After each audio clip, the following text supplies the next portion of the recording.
Is it possible to be deeply rooted in your faith and still be the most brilliant person in your industry? Can you love God and still dominate in tech, law, content creation, social media management, criminology, or whatever field that you choose to? Is it possible? Because along the line, someone told us a lie that you have to choose between God and career. So either if you want to go all out for God, you have to choose a more comfortable or smaller career so that you can probably do ministry. Or you just shrink one so that the other can, grow. I have receipts. Like, I searched the Bible and I know I have receipts for this thing. It is possible to have both. Yeah. Hi Zen Squad, welcome back to my YouTube channel. So today I'm going to be talking to us about a man named Daniel. He's in the Bible. I have my Bible with me. Please stay here so that we can read this together. Daniel chapter 1. This was Daniel, an Israelite or a Jew, as the case may be. They were taken into captivity in Babylon. Babylon used to be the US of today. They were the world power. Babylon went to fight the Israelites and then they captured them and took away people to become slaves. Now let me give you this. As at this time, Daniel was around his teenage age. He still very much was a young man, right? So he has not gone far in life.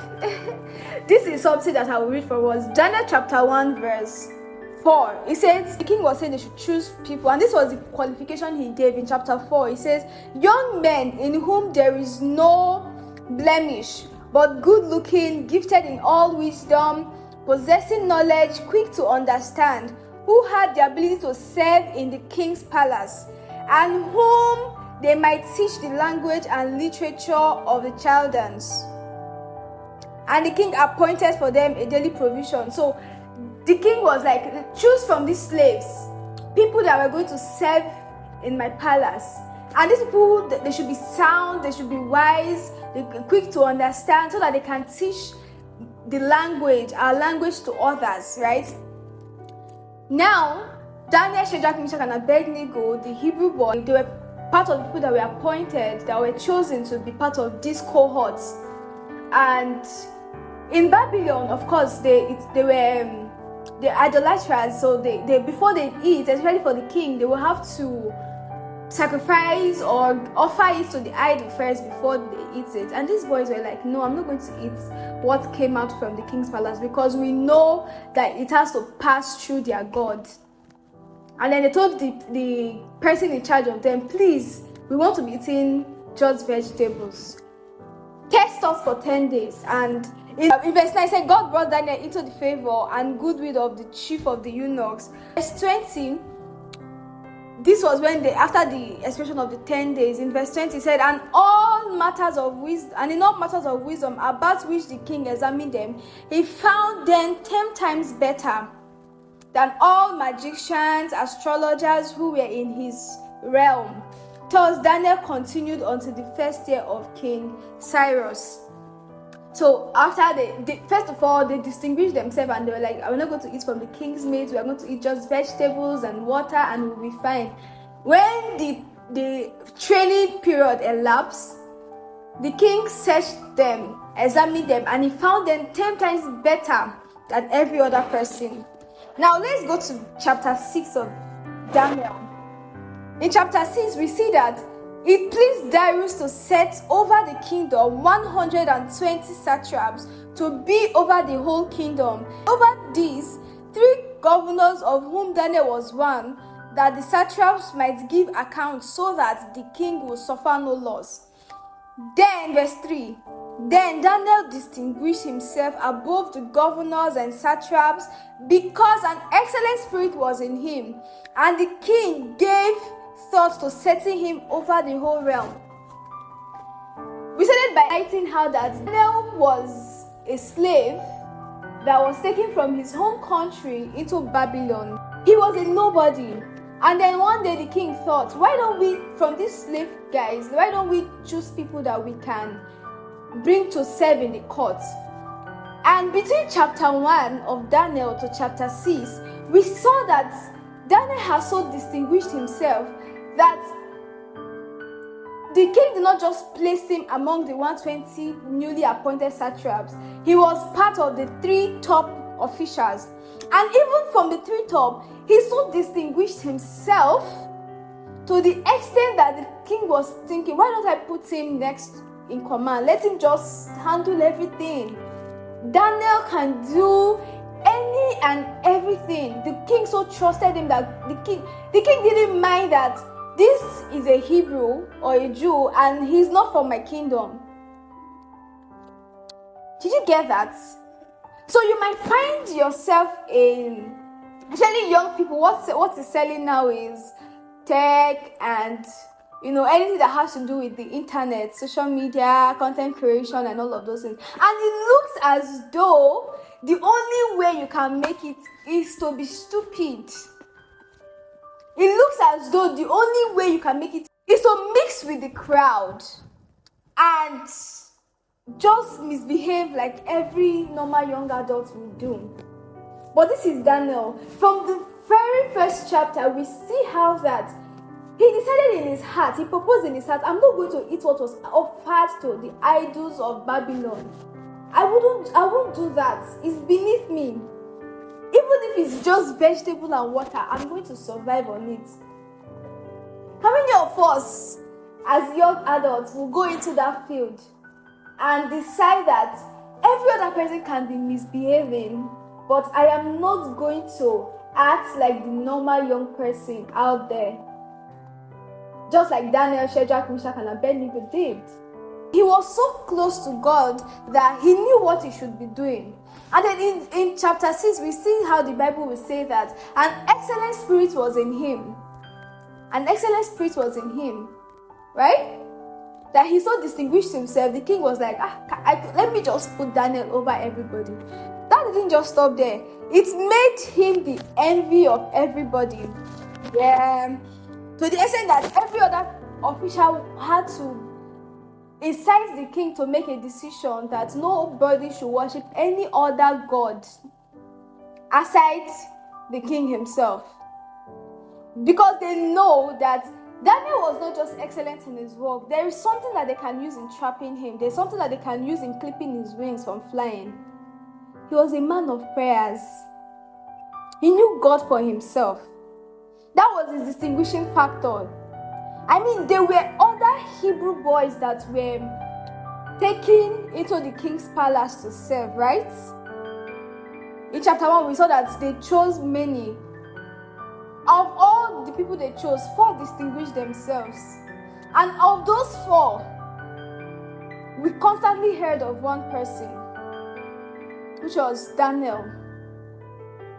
He was so excellent that every other person envied him. In chapter 6 verse 4, let's read it together. It says, so the governors and satraps sought to find some charge against Daniel concerning the kingdom, but they could find no charge or fault because he was faithful.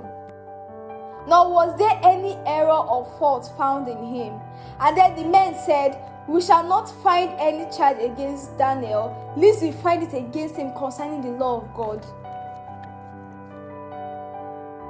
Did you hear that? I mean, look at your Bible, you'll see it. Daniel chapter 6 verse 4.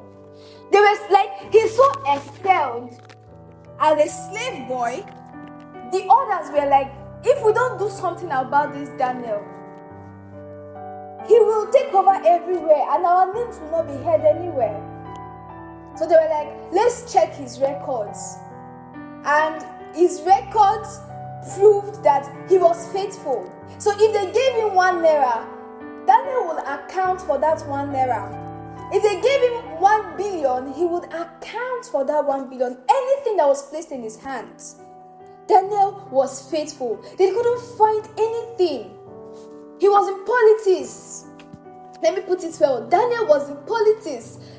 He was serving in the king's court. He was placed over governors. So he was one of he's like the prime minister just after the king. So that means we have a receipt that from the Bible by Daniel that you can be in any field that you choose to be, excel in that field, and not water down your belief or your faith.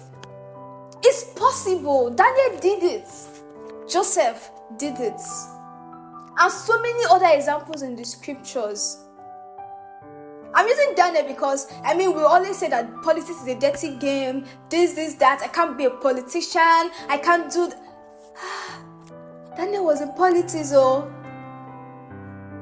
He was there, he distinguished himself. They couldn't find any fault in him, that the only thing they could do was to say, okay, we're going to trap him with this law of God, because they know that Daniel must pray. And then they brought up charge against Daniel. Even when they found him guilty of obeying God, guess what? The king's heart was with him. So the extent that when they threw him in the lion's den, the king could not sleep. The king knew that if anything happened to Daniel, this kingdom might crumble. He was so essential that the king had sleepless nights because of him. When he was in the den of lions, the king had sleepless nights. And the first thing in the morning, imagine the president going to the prison to look for you because he knows your value and your worth. Did he stop praying? Did he water down his religion? Did he stop seeking God's face? He never skipped any prayer moment. He did it so religiously that the people knew the time that he was going to pray. And then he did not hide it. He did not deny God. Even when they said nobody should pray to any other God again, Daniel went to the upper room, opened his window, lifted up his hands and prayed. See, God brought to my heart that it was, I could imagine that what was going through Daniel's mind was that if praying to God will cost me my position, then so be it. In that career path you've chosen, can you make that statement that if worshiping God or praying to God will cost you that career, then so be it? Can you make that decision today? We'll say would conquer cities, we take over territories by God's word. We are going to, we are the chief city takers, and all of those things. We'll make those things as confession. But imagine you are faced with the situation Daniel was faced with. What would be your response? Will you say, okay, God understands. I will do his assignment later. Let me make money first. Will you deaden your conscience just to please the people? If you were Daniel, what would you do? Now you are in school or probably working, building something, or in a workspace. I might not really show that they honor God. What will be your response? I had a friend say something that whenever he walks into a room, he ensures that he's the one that is steering the conversations that has to do with God. Because people must know that a Christian has walked into that place. That when you walk into your classroom or your office, some conversations will not happen because they know that a pastor is there. That is how it is to shine your light. That is how to be the Daniel in your field. Well, I hope this helps you. If you don't take anything out of this video, ensure that one thing sticks with you. That you can be the Daniel in your field. Don't water down your religion. Don't water down your belief in God for anybody. Don't do that. Well, I hope this speaks to you. Don't forget to like, subscribe, and share this video to every young person out there. And I will see you in my next video. Bye.